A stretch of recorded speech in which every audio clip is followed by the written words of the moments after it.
जय हिंद दोस्तों, स्वागत है आप सबका हमारे YouTube चैनल शाही आईएएस में। मैं आप लोगों के लिए पॉलिटी का लेक्चर लेकर आ रहा हूं और ये जो लेक्चर है हम लोगों ने 17 बीपीएससी को ध्यान में रखते हुए डिजाइन किया हुआ है। और इसके तहत जो भी इंपॉर्टेंट चैप्टर है, जो भी इंपॉर्टेंट टॉपिक है, जिससे आने वाले बीपीएससी के एग्जाम में, जो 17 बीपीएससी एग्जाम है जो 30 सितंबर को होने वाला है, उसमें किस तरह के क्वेश्चन पूछे जा सकते हैं, ये सब चीज हम लोग देख रहे हैं। ठीक है, जो इंपॉर्टेंट चैप्टर है उसको हम लोग पढ़ रहे हैं। चलिए स्टार्ट करते हैं आज के अपने लेक्चर को और समझेंगे कि आज का हमारा टॉपिक क्या है और क्या क्या हमें पढ़ना है और किस तरह से उससे क्वेश्चन बन सकते हैं। ठीक है, तो आज का जो टॉपिक है हमारा directive principle of state policy, यानी कि जो राज्य के नीति निर्देशक तत्व हैं उनके बारे में आज हम लोग पढ़ेंगे और देखेंगे किस तरह से एग्जाम में क्वेश्चन पूछे जा सकते हैं। ठीक है, चलिए स्टार्ट करते हैं अपने इस लेक्चर को। देखिए, जो directive principle of state policy है वो क्या है? एक तरह का गाइडलाइन है। किसके लिए? गवर्नमेंट के लिए, जो सरकार होती है, जो राज्य सरकार होती है या फिर जो केंद्र सरकार होती है, उनके लिए एक तरह से गाइडलाइन होती है, ताकि जब भी वो कोई कानून बनाए, जब भी वो कोई पॉलिसी बनाए, जब भी वो कोई प्रोग्राम बनाए, कोई योजना बनाए, तो वो इन गाइडलाइन का ध्यान में रख करके अपने देश के जो लोग हैं उनके कल्याण के लिए, उनके उत्थान के लिए, उनके वेलफेयर के लिए ये गाइडलाइन है, इसको ध्यान में रख करके वो कोई भी कानून बनाए या कोई भी योजना बनाए। ठीक है, अब देखिए, ये जो directive principle of state policy है, ये हम लोगों ने किस देश के संविधान से लिया हुआ है? तो ये हम लोगों ने आयरलैंड के संविधान से लिया हुआ है। और आयरलैंड ने किस देश के संविधान से अपने देश के संविधान में शामिल किया था? स्पेन के संविधान से। ठीक है, आपको याद रखना है, स्पेन के संविधान से। और आपसे पूछा जाए कि हमने किस देश के संविधान से लिया हुआ है? आयरलैंड के संविधान से। ये क्वेश्चन 69 बीपीएससी में पूछा जा चुका है। ठीक है, हो सकता है कि आने वाले एग्जाम में भी जो 17 बीपीएससी उसमें पूछा जा, आपसे पूछा जाए कि जो डीपीएसपी है वो हम लोगों ने किस देश के संविधान से लिया हुआ है? तो आयरलैंड के संविधान से लिया हुआ है। अब हम लोगों ने डीपीएसपी को अपने संविधान में कौन से भाग में शामिल किया है? तो पार्ट 4 में शामिल किया है। यानी कि हमारे जो संविधान का पार्ट 4 है उसमें डीपीएसपी को हमने स्थान दिया हुआ है, आर्टिकल 36 से लेकर के 51 तक, यानी कि आर्टिकल 36 टू 51 तक जो हमारा डीपीएसपी है वो हमारे संविधान में उसके बारे में वर्णन किया गया है। देखिए, जो पार्ट 3 है, हम लोगों ने अपने पिछले लेक्चर में देखा था, जो पार्ट 3 है यानी कि जो मूल अधिकार है, जो फंडामेंटल राइट है, उसको पार्ट 3 में जगह दिया गया है और पार्ट 4 में fundamental sorry directive principle of state policy को जगह दिया है। ठीक है, देखिए देखते हैं क्या होता है। देखिए, they are guideline for the framing of law by the government, यानी कि ये क्या, एक तरह से गाइडलाइन है, ताकि सरकार जब भी कोई कानून बनाए, जब भी कोई योजना बनाए, तो उस समय इन गाइडलाइन को ध्यान में रखते हुए वो कानून बनाए और योजना बनाए। ठीक है, this principle are fundamental in the governance of the country and aim to establish a welfare state. देखिए, ये जो लाइन है ना, this principle of fundamental in the governance of the country and aim to establish a welfare state, ये क्या है? एक welfare state यानी कि कल्याणकारी राज्य के एस्टैब्लिशमेंट की बात करती है। ठीक है, अब देखिए, यूपीएससी के एग्जाम में आपसे एक बार ये क्वेश्चन पूछा गया था, which one of the following is the fundamental in the governance of the country. ठीक है, ये सेम जो है ना, ये स्टेटमेंट है ना, इस सेम स्टेटमेंट को रख करके क्वेश्चन पूछा जा चुका है कि which one of the following is the fundamental in the governance of the country. ठीक है, तो उसमें ऑप्शन क्या कहता है? फंडामेंटल राइट, डीपीएसपी, प्रियम्बल, या फिर एक और कोई ऑप्शन होगा। तो उस समय बहुत सारे लोगों ने फंडामेंटल राइट को टिक किया था, लेकिन इसका आंसर क्या था? इसका आंसर था डीपीएसपी। ठीक है, तो इस तरह से ये आपको एक लाइन उठा करके आपसे क्वेश्चन पूछा जा सकता है आने वाले एग्जाम में। हो सकता है कि 17 बीपीएससी में भी इस क्वेश्चन को पूछा जा चुके, ये क्वेश्चन यूपीएससी में पूछा जा चुका है एक बार, हो सकता है कि आने वाले बीपीएससी में पूछा जा चुका है, तो ये आपको ध्यान में रखना है। ठीक है, फंडामेंटल कौन सा है, कौन सा संविधान का भाग जो है वो फंडामेंटल है स्टेट के गवर्नेंस के लिए? तो आपका आंसर क्या होगा?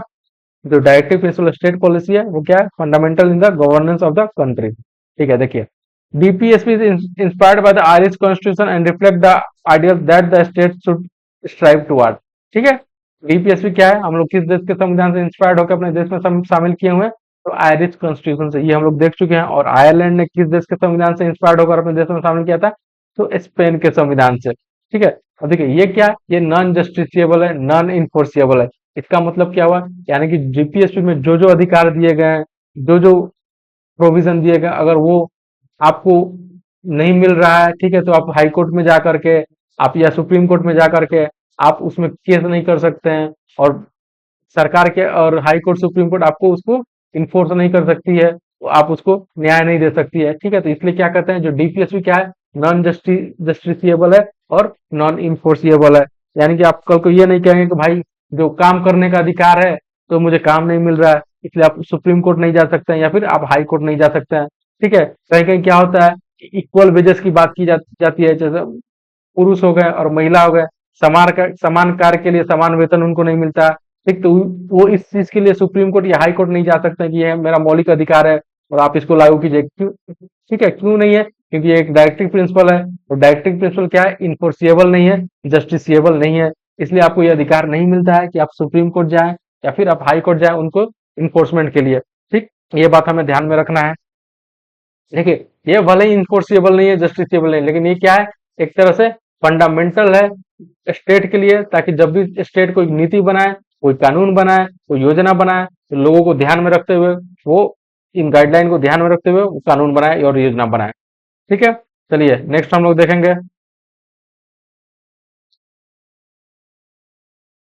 देखिए, हम लोगों ने देखा कि आर्टिकल 36 से लेकर के 51 तक डीपीएसपी के बारे में वर्णन किया गया है। ठीक है, तो आर्टिकल 36 क्या कहता है? देखिए, आर्टिकल 36 में जो स्टेट का जैसे कहते हैं ना कि ये क्या है, ये फंडामेंटल है गवर्नेंस ऑफ द स्टेट। ठीक है, तो जो स्टेट है ना, स्टेट के बारे में डिफाइन किया गया है कि स्टेट किसे कहेंगे। ठीक है, स्टेट में कौन कौन से तत्व शामिल हो सकते हैं, जैसे पार्लियामेंट हो गया, लेजिस्लेचर हो गया, एग्जीक्यूटिव हो गया। ठीक है, स्टेट लेजिस्लेचर हो गया, यानी कि जो विधानसभा होते हैं, या कोई प्राइवेट जो गवर्नमेंट बॉडी है वो हो गया, कोई पब्लिक बॉडी है वो हो गया, जो प्राइवेट कोई बॉडी है जो एक तरह से एज ए स्टेट की तरह काम करता है, तो उसके बारे में डिफाइन किया गया है। जैसे हम लोगों ने आर्टिकल 12 के तहत स्टेट के डिफिनेशन के बारे में हम लोगों ने पढ़ा था, सेम डिफिनेशन यहाँ पर भी आर्टिकल 36 में डिफाइन किया गया है। लेकिन वो जो 12 था वो सिर्फ फंडामेंटल राइट के लिए था, और यहाँ जो आर्टिकल 36 है यहाँ पे सिर्फ वो directive principle of state policy के लिए है। लेकिन दोनों में सेम बात कहा गया है कि स्टेट कौन कौन से जो तत्व है, कौन कौन से ऑर्गन है, उनको स्टेट में शामिल किया जाएगा। ठीक, तो ये चीज हम लोग को ध्यान में रखना है। आर्टिकल 36 अगर पूछा जाए कि आर्टिकल 36 में किस बात के बारे में वर्णन किया गया है, तो वो स्टेट के डिफाइन किया गया है कि स्टेट किसे कहेंगे हम। ठीक है, चलिए अब देखते हैं हम लोग की आर्टिकल 37 क्या होता है। देखिए, आर्टिकल 37 क्या है? ये नेचर बताता है कि जो directive principle of state policy उसका नेचर क्या है, वो जस्टिसिएबल है कि नहीं है। ठीक है, इन्फोर्सिएबल है कि नहीं है, ये उसके नेचर के बारे में बताता है। अगर आपसे पूछा जाए कि आर्टिकल 37 क्या बताता है, तो आर्टिकल 37 एक तरह से नेचर बताता है डीपीएसपी का। देखिए, Article 37 make it clear that these principles are fundamental in the governance of the country and it shall be the duty of the state to apply this principle in making law।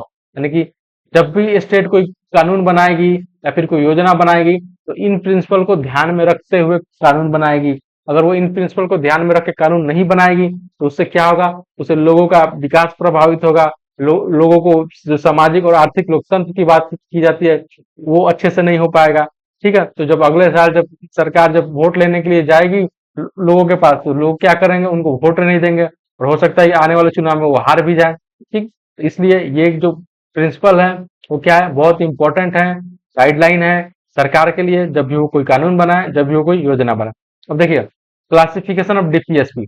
ठीक, देखिए हमारे संविधान में DPSP का किसी भी तरह कोई क्लासिफिकेशन नहीं किया गया है, लेकिन हम अपने सहूलियत के हिसाब से, ठीक है, उनको एक प्रॉपर अरेंजमेंट के हिसाब से हम लोगों ने उसको क्लासिफिकेशन किया है, ताकि उसको समझने में आसानी हो, और जो उसका नेचर है उसके नेचर के हिसाब से हम लोगों ने उसको क्लासिफिकेशन किया गया। अगर आपसे पूछा जाए कि डीपीएसपी को कितने भागों में संविधान में डिवाइड किया गया है, तो संविधान में डीपीएसपी का डिवीजन नहीं किया गया है। संविधान में डीपीएसपी का क्लासिफिकेशन नहीं किया गया है। तो हम लोगों ने इसको डिवाइड किया हुआ है, 3 पार्टों में डिवाइड किया हुआ है। कौन कौन सा पार्ट है? एक होता है सोशलिस्ट प्रिंसिपल्स। ठीक है, यानी कि जो समाजवादी जो लोग विचारधारा, उस हिसाब से हम लोगों ने इसको बांटा है। फिर एक होता है गांधीयन प्रिंसिपल, यानी कि जो गांधी जी की विचारधारा थी, जब स्वतंत्रता आंदोलन की जब लड़ाई लड़ी जाती थी, उस समय वो कुछ रिकंस्ट्रक्टिव प्रोग्राम चलाते थे। ठीक है, तो उन रिकंस्ट्रक्टिव प्रोग्राम के आधार बना कर कहीं जो गांधी जी का जो प्रिंसिपल था, जो सिद्धांत था, उसको हम लोगों ने अपने देश के संविधान में शामिल किया है। और कुछ जो लोग उदारवादी जो सोच रखते हुए हैं, उनके जो सिद्धांत है उसको भी हम लोगों ने अपने संविधान में जगह दिया है। तो अगर आपसे पूछा जाए कि डायरेक्टिव प्रिंसिपल को कितने भागों में डिवाइड किया जा सकता है, तो 3 भागों में डिवाइड किया जा सकता है। कौन कौन सा? सोशलिस्ट प्रिंसिपल्स, गार्डियन प्रिंसिपल्स और लिबरल प्रिंसिपल। ठीक है, ये 3 आपको ध्यान में रखना है। ये एग्जाम में पूछा जा चुका है कि डायरेक्टिव प्रिंसिपल को कितने पार्टों में डिवाइड किया जा चुका है। ये एग्जाम में पूछा गया क्वेश्चन है, हो सकता है कि आने वाले एग्जाम में भी पूछा जा सकता है आपसे। ठीक है, चलिए नेक्स्ट देखेंगे हम लोग।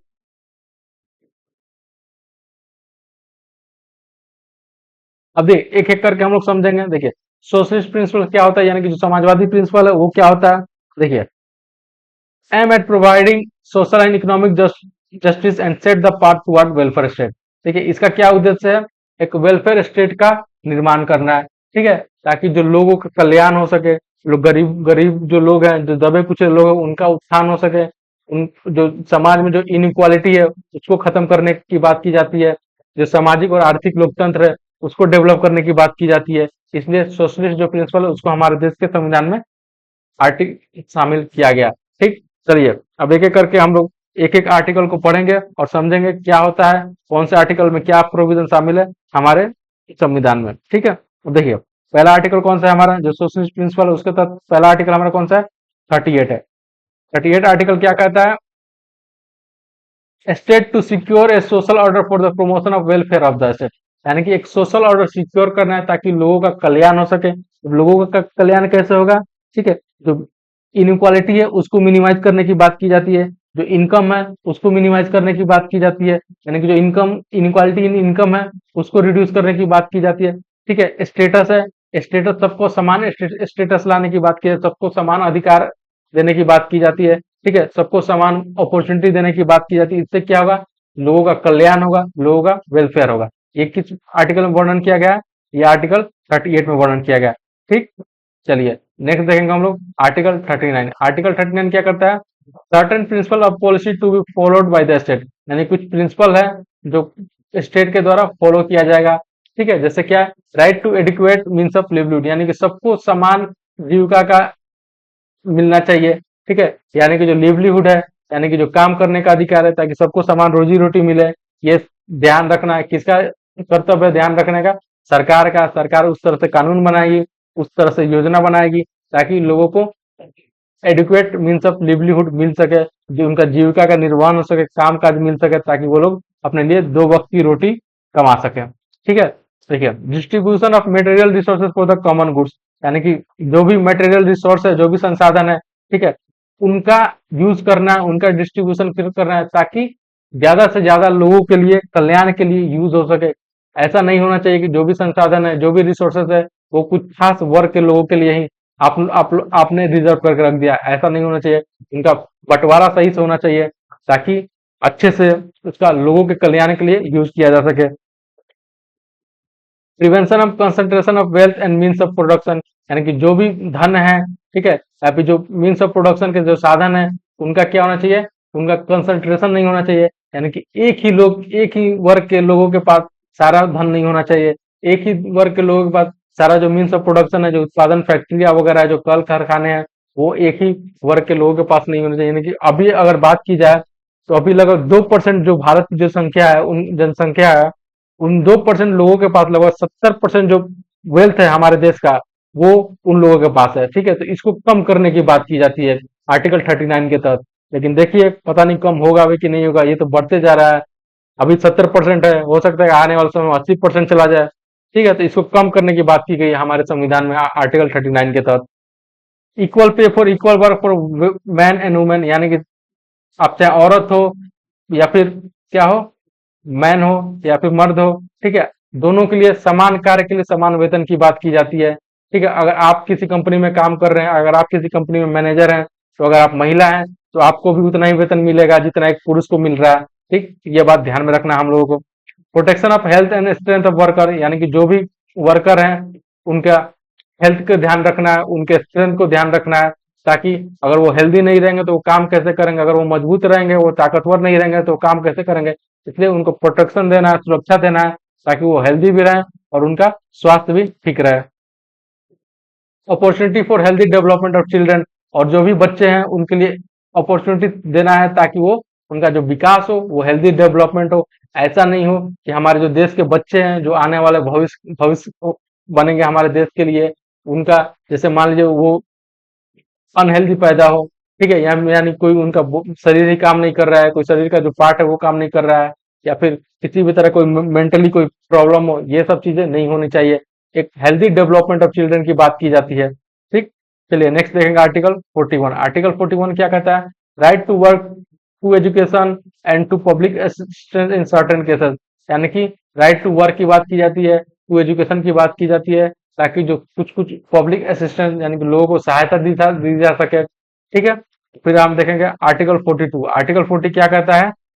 Provision for just and human condition of work and maternity relief. अब देखिए, अगर आप कहीं काम कर रहे हैं तो ऐसा नहीं कि जो जहाँ पे काम कर रहे हैं वहां पे खराब कंडीशन है, यानी कि वहां पे आपके जान को खतरा है, ये चीज नहीं होना चाहिए। अगर वहां पे आपके जान को खतरा है, जैसे मान लीजिए कोई मशीन है, वो मशीन सही से काम नहीं कर रही है, तो वहां पे ये सरकार का ये कर्तव्य बनता है कि वहां पे आपके लिए एक ह्यूमन कंडीशन होता है कि वहां पे अच्छे से काम कर सके। और मेटर्निटी रिलीफ की बात की जाती है, यानी कि अगर कोई महिला प्रेग्नेंट है तो उनके लिए मेटर्निटी रिलीफ दिया जाएगा। जो भी 6 हफ्ते या 4 हफ्ते जो मेटर्निटी रिलीफ दिया जाता है, उसका प्रावधान किया गया हमारे संविधान में। अब तो पेटर्निटी रिलीफ की भी बात की जा रही है, यानी कि महिला को भी छुट्टी मिलेगी और जो पुरुष हैं उनके लिए भी छुट्टी की बात की जाती है हमारे देश में। ठीक है, फिर देखेंगे आर्टिकल 43। आर्टिकल 43 क्या कहता है? Living wages etc for worker, यानी कि जो भी लिविंग वेज है, आप कहीं काम कर रहे हैं, ठीक है, तो आपको कम से कम उतना तो वेज मिलेगा ही मिलेगा जिससे आपकी क्या हो, आप अपना या जीवन यापन कर सके। ऐसा नहीं है आप कहीं काम कर रहे हैं और आपकी जो दैनिक मजदूरी है वो 100 रुपये मिल रही है, और आज के समय में आपको भी पता है कि 100 रुपये से कुछ नहीं होने वाला है। जो न्यूनतम मजदूरी होती है वो आपको देना ही पड़ेगा उस काम के लिए। ठीक है, चलिए नेक्स्ट देखते हैं हम लोग आर्टिकल 47। आर्टिकल 47 क्या कहता है? Duty of the state to raise the level of nutrition and the standard of living and to improve the public health, यानी कि जो न्यूट्रिशन लेवल है उसको रेज करने की बात की जाती है। यानी कि अगर आज आप कम न्यूट्रिशन अगर आप ले रहे हैं तो सरकार का ये दायित्व बनता है कि वो अच्छे न्यूट्रिशन वाले फूड दें, फल दें, ठीक है, ताकि एक हेल्दी डेवलपमेंट हो बच्चों का और देश के नागरिकों का, ताकि आने वाले भविष्य में वो देश के उत्थान में, देश के डेवलपमेंट में अपना सहयोग दे सके। देखिए, जो आजकल आप देखते हैं कि स्कूलों में मिड डे मील दी जाती है। मिड डे मील में क्या देता है? कभी अंडा दिया जाता है, ठीक है, कभी हरी सब्जी दी जाती है और कभी चिकन वगैरह दिया जाता है। तो ये क्यों दिया जाता है? हेल्दी डेवलपमेंट के लिए दिया जाता है, ताकि जो भी बच्चे हैं उनका वो स्वस्थ हो और और अच्छे से उनका डेवलपमेंट हो सके, पूरा मानसिक तौर पे और शारीरिक तौर पे उनका अच्छे से विकास हो सके। इसलिए आर्टिकल 47 में बात की गई लेवल ऑफ न्यूट्रिशन को रेज करने की और स्टैंडर्ड लिविंग को भी रेज करने की बात की गई आर्टिकल 47 में। ठीक, चलिए नेक्स्ट हमारा जो प्रिंसिपल है कौन है? Guardian principal. गार्डियन प्रिंसिपल के बारे में पढ़ते हैं और समझते हैं। देखिए, reflect the program of reconstruction initiated by Gandhi during the national movement, यानी जब स्वतंत्रता की लड़ाई लड़ी जा रही थी हमारे देश में, उस समय गांधी जी जो रिकंस्ट्रक्शन प्रोग्राम चलाते थे, ठीक है, वो एक तरह से इसी को रिफ्लेक्ट करते हैं, जो गार्डियन प्रिंसिपल है। ठीक है, देखिए कौन कौन से प्रोग्राम उस समय चलाते थे, उसी आधार पर कौन कौन से आर्टिकल हमारे संविधान में शामिल किए गए, डायरेक्टिव प्रिंसिपल स्टेट पॉलिसी को, उसको हम लोग देखेंगे। ठीक है, पहला क्या? आर्टिकल 40। आर्टिकल 40 क्या कहता है? Organisation of village panchayat. क्या कहता है ये? ऑर्गेनाइजेशन ऑफ विलेज पंचायत, यानी कि ये विलेज पंचायत के ऑर्गेनाइजेशन की। ठीक है, तो आर्टिकल 40 के तहत ऑर्गेनाइजेशन ऑफ विलेज पंचायत की बात की जाती है। ठीक, अब देखिए, ये 73 कॉन्स्टिट्यूशनल अमेंडमेंट के द्वारा हम लोगों ने विलेज पंचायत स्थापित किया अपने देश में। ठीक है, जो गांधी जी की जो विचारधारा थी कि हमारे देश में एक विलेज पंचायत होना चाहिए और उनको कुछ अधिकार देने चाहिए ताकि वो खुद का विकास कर सके, तो सेल्फ रूरल लोकल गवर्नमेंट की बात की जाती है, वो इसी आर्टिकल 40 के तहत बात की जाती है। ठीक है, नेक्स्ट आर्टिकल क्या है हमारा? 43 क्या है? Promotion of cottage industry. ठीक है, यानी कि जो कॉटेज इंडस्ट्री है, जो लघु उद्योग है, उसके प्रमोशन की बात की जाती है। तो देखिए, लघु उद्योग को प्रमोशन की बात की जाती है। देखिए, लघु उद्योग में क्या होता है ना, आपको स्किल्ड वर्कर की जरूरत नहीं पड़ती है, यानी कि अगर आप अनस्किल्ड वर्कर है, कम पढ़े लिखे हैं, ठीक है, तो आपको वहां रोजगार मिल जाएगा। लेकिन जो भी बड़ी बड़ी कंपनियां हैं, ठीक, या फिर जो भी मैन्युफैक्चरिंग बड़ी बड़ी कंपनियां हैं, वहां पे क्या है, वहां पे ज्यादातर स्किल्ड जो वर्कर होते हैं उन्हीं को रोजगार मिलता है। और देखिए, बड़ी बड़ी कंपनियां क्या है, वो बड़े बड़े शहरों में लगेगी, लेकिन जो कॉटेज इंडस्ट्री है वो छोटे छोटे गांव में, छोटे छोटे शहर में भी इनका एस्टेब्लिशमेंट किया जा सकता है। इसलिए सरकार का क्या उद्देश्य होता है कि वो जो कॉटेज इंडस्ट्री है उनको प्रमोट करने की बात की जाती है, ताकि ज्यादा से ज्यादा लोगों को रोजगार मिल सके और ज्यादा से ज्यादा लोगों को जेब में पैसा जा सके, ताकि देश का विकास हो। ठीक है, चलिए नेक्स्ट देखते हैं हम लोग आर्टिकल 46 क्या कहता है? Promotion of educational and economic interest of SC ST and other weaker section, यानी कि जो भी वीकर सेक्शन है जैसे ST SC हो गए या फिर OBC हो गए या फिर जो भी वीकर सेक्शन है हमारे समाज में, उनको उनके लिए एजुकेशन और इकोनॉमिक इंटरेस्ट की प्रमोशन की बात की जाती है, ताकि उनको भी शिक्षा मिले, उनको भी रोजगार मिले। ठीक है, देखिए अगर आपको शिक्षा नहीं मिलेगा तो आपको अच्छा रोजगार नहीं मिलेगा। ठीक, देखिए इसीलिए हमारे देश में रिजर्वेशन की बात की जाती है। जो SC ST होते हैं या फिर जो OBC होते हैं उनको स्कूलों में भी रिजर्वेशन की बात की जाती है, जो गवर्नमेंट कॉलेज होते हैं वहां पर रिजर्वेशन दिया जाता है, या फिर जो सरकारी नौकरियां होती है वहां पर भी रिजर्वेशन की बात की जाती है, ताकि उनका भी प्रमोशन हो सके, उनका भी उत्थान हो सके। ठीक, आर्टिकल 47 क्या कहता है? Prohibition of intoxicating drink and drug, यानी कि जो इंटॉक्सिकेटिंग ड्रिंक और ड्रग, यानी कि जो नशीले पदार्थ होते हैं, जो लोग उनका सेवन करते हैं, उसको प्रोहिबिशन यानी कि उसको प्रोहिबिट, उसको मना करने की, उस पर प्रतिबंध लगाया गया है, वो नहीं करना है। ठीक है, ये देखिए ये क्या, ये बस एक directive principle of state policy है, यानी कि अगर ये फंडामेंटल राइट रहता तो हो सकता है कि सरकार उस पर कानून बनाकर उस पर रोक लगा देती, लेकिन ये क्या है, ये फंडामेंटल राइट नहीं है। सरकार को, सरकार के लिए एक गाइडलाइन है कि सरकार क्या करेगी, इस पर रोक लगाएगी, लेकिन सरकार कहाँ रोक लगाती है भाई? सरकार तो रोक लगाती नहीं, क्योंकि सरकार को तो पैसा चाहिए, सरकार को इससे फायदा होता है, इसलिए सरकार रोक नहीं लगाती है। हो सकता है आने वाले समय में जब हमारा देश उतना सक्षम हो, उस हमारे देश के पास उतने रिसोर्सेस हो, तो हो सकता है कि आने वाले समय में इस पे बैन भी लग जाए, और हमारा देश जो है क्या है, वो जो देश के जो हमारे नागरिक है वो इन सब नशीले पदार्थों से दूर रहे। ठीक, चलिए आर्टिकल 48 क्या कहता है? आर्टिकल 48 कहता है organisation of agriculture and animal husbandry on modern and scientific line, यानी कि जो एनिमल हस्बेंड्री होता है और जो एग्रीकल्चर है वो हम लोगों को मॉडर्न एंड साइंटिफिक तरीके से करना चाहिए। यानी कि आजकल हम लोग देखते हैं कि एग्रीकल्चर में हम लोग क्या करते हैं, नई नई टेक्नोलॉजी का, नई नई मशीनरी का यूज करते हैं, ताकि क्या हो सके, जल्दी से जल्दी हम कम समय में ज्यादा से ज्यादा प्रोडक्शन कर सकें। ठीक है, और एनिमल हस्बेंड्री की बात की जाती है, यानी कि जो हम लोग गाय भैंस या फिर जो भी जानवरों का हम लोग पालते हैं, जैसे दूध के लिए, डेयरी के लिए, ठीक है, या फिर और भी किसी चीज के लिए अगर हम पालते हैं तो वो मॉडर्न होना चाहिए और साइंटिफिक तरीके से हम लोग को करना चाहिए।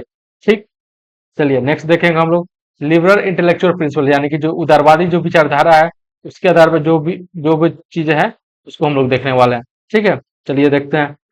देखिए these principles are based on liberal ideology and reflect the ideology of liberalism, यानी कि जो उदारवादी जो सोच है उसको ये रिफ्लेक्ट करता है। ठीक है, अब देखिए इसके तहत कौन कौन से इंपॉर्टेंट आर्टिकल है वो हम लोग देखेंगे। ठीक है, पहला आर्टिकल कौन सा है हमारा? आर्टिकल 44। ठीक है, ये क्या कहता है?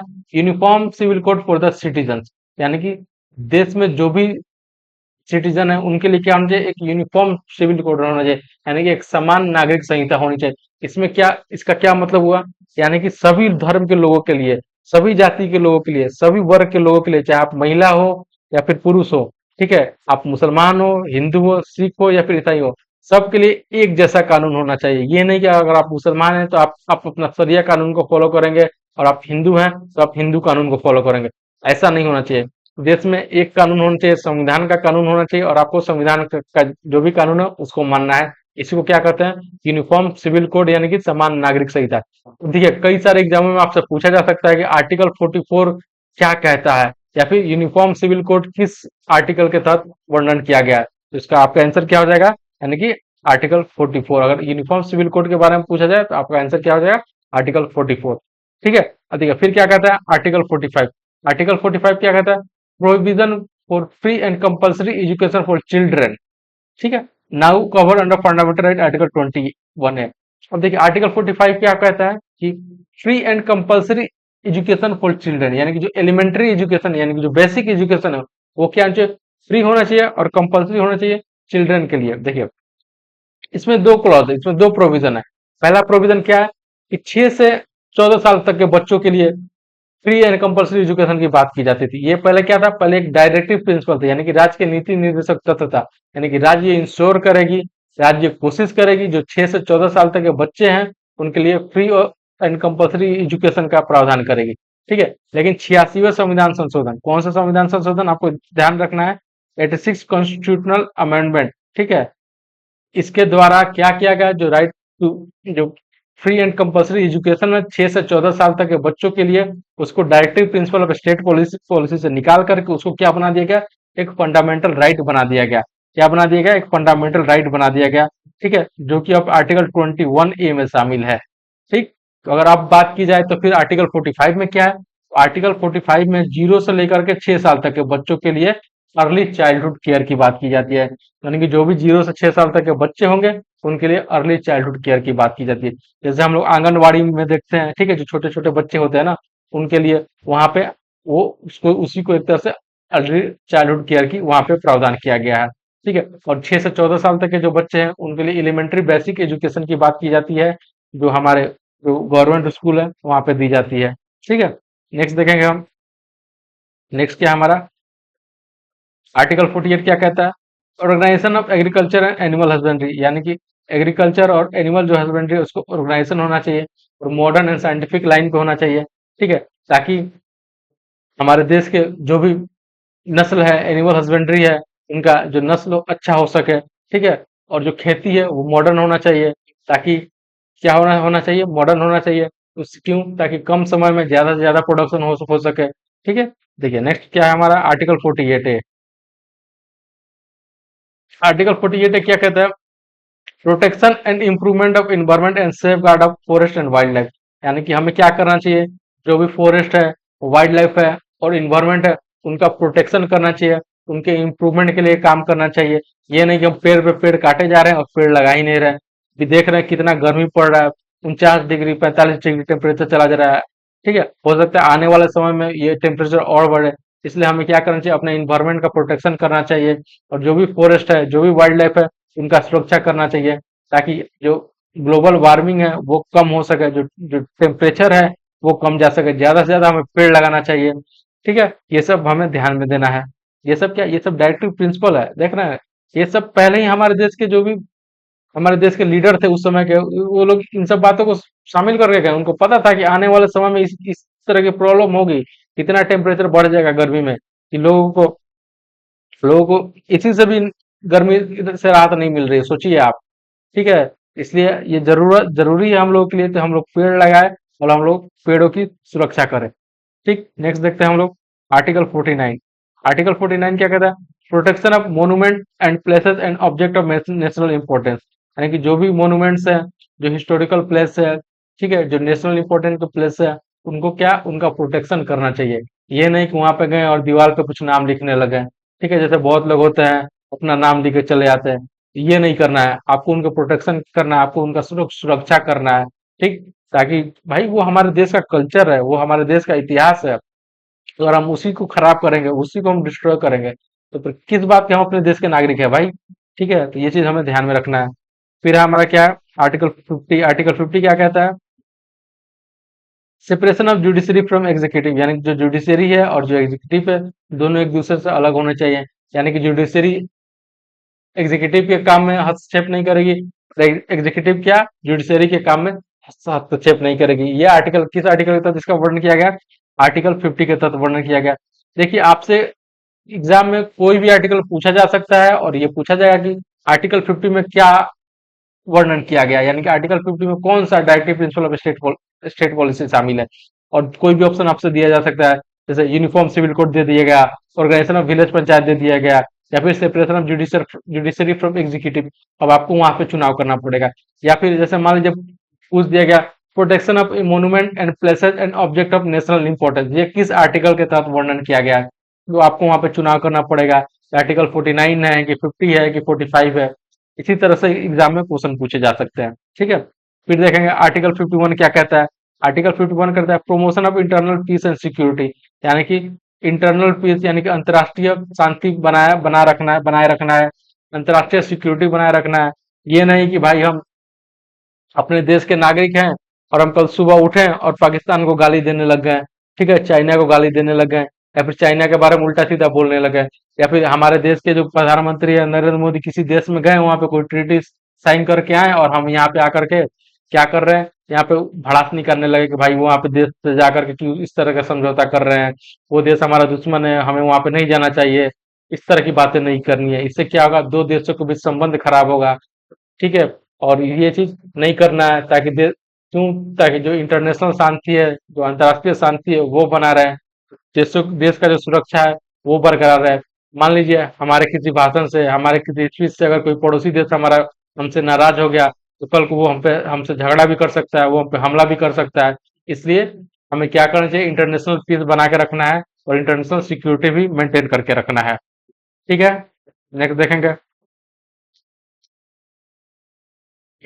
अब देखिए, फंडामेंटल राइट और डीपीएसपी में क्या डिफरेंस है, यह चीज हम लोग देखेंगे और कंपेयर करेंगे फंडामेंटल राइट और डीपीएसपी को। चलिए देखते हैं। देखिए, नेचर पहले देखेंगे। देखिए, फंडामेंटल राइट हम लोगों ने देखा था, क्या था वो, जस्टिसेबल था, इन्फोर्सिएबल था। क्या हुआ उसका मतलब, यानी कि अगर आपका किसी फंडामेंटल राइट का वोलेशन हो रहा है, हनन हो रहा है, तो आप सुप्रीम कोर्ट जा सकते थे, हाई कोर्ट जा सकते थे, और सुप्रीम कोर्ट को यह अधिकार था, हाई कोर्ट को यह अधिकार था कि वो रिट जारी कर सकता था। लेकिन अगर आपका जो डीपीएसपी है, अगर उसका वोलेशन हो रहा है, उसका हनन हो रहा है, तो आपको यह अधिकार नहीं है कि आप सुप्रीम कोर्ट चले जाएं या फिर हाई कोर्ट चले जाएं। आपको यह अधिकार नहीं है। आप केस कर सकते हैं, ठीक है, लेकिन आप एज ए उसको इन्फोर्स कराने के लिए आपको ये अधिकार नहीं दिया गया। ठीक। नेक्स्ट देखेंगे, ऑब्जेक्टिव देखते हैं। देखिए, objective, fundamental right aim to protect individual freedom. देखिए, फंडामेंटल राइट क्या है, एक इंडिविजुअल फ्रीडम की बात की जाती है। जैसे आपका स्पीच एंड एक्सप्रेशन हो गया, आपका व्यक्तिगत तौर पे आपको ये आजादी है खुद की अभिव्यक्ति को एक्सप्रेस करने की। ठीक है। लेकिन जो डीपीएसपी है, ये as a group, as a समुदाय, एज ए सोसाइटी के डेवलपमेंट की बात की जाती है। और जो फंडामेंटल राइट क्या है, आपकी इंडिविजुअल की डेवलपमेंट की बात की जाती है। ठीक है। लेकिन जो डीपीएसपी है, वो पूरे ग्रुप की, पूरे समुदाय की सोसाइटी की डेवलपमेंट की बात करता है। ठीक है। इन्फोर्समेंट, देखिए, court can enforce fundamental right, but DPSP are guideline for the legislature and executive and are not enforceable। देखिए, कोर्ट क्या है, फंडामेंटल राइट को इन्फोर्स कर सकता है, लेकिन डीपीएसपी को इन्फोर्स नहीं कर सकता। क्यों? क्योंकि डीपीएसपी क्या है, बस सिर्फ एक गाइडलाइन है। ठीक है, ये चीज भी हमको ध्यान में रखना है। अब देखिए, फंडामेंटल राइट जो है ना, वो क्या है, वो ज्यादातर फंडामेंटल राइट क्या है, एक तरह से रेस्ट्रिक्शंस है, किस पे, स्टेट के लिए। जैसे देखा, आपने देखा ना कि स्टेट क्या करेगा, किसी को भी डिस्क्रिमिनेशन नहीं करेगा, किसी के साथ कोई भेदभाव नहीं करेगा। ठीक है, ये सब, ये क्या है, एक तरह का रेस्ट्रिक्शंस है। ठीक है, स्टेट क्या करेगा, इक्वालिटी प्रदान करेगा, जो भी देश के नागरिक है सबको समान अधिकार देगा। ये भी क्या है, एक तरह का रेस्ट्रिक्शंस है। ठीक है। लेकिन जो डीपीएसपी है, डीपीएसपी क्या है, एक तरह से गाइडलाइन है। यानी कि फंडामेंटल राइट स्टेट को कहेगा कि आप ये चीजें मत कीजिए, लेकिन डीपीएसपी क्या कहेगा, डीपीएसपी इंश्योर करेगा कि आप ये चीजें कीजिए, ताकि लोगों का कल्याण हो सके, लोगों का उत्थान हो सके। ठीक है, ये चीज हमको ध्यान में रखना है।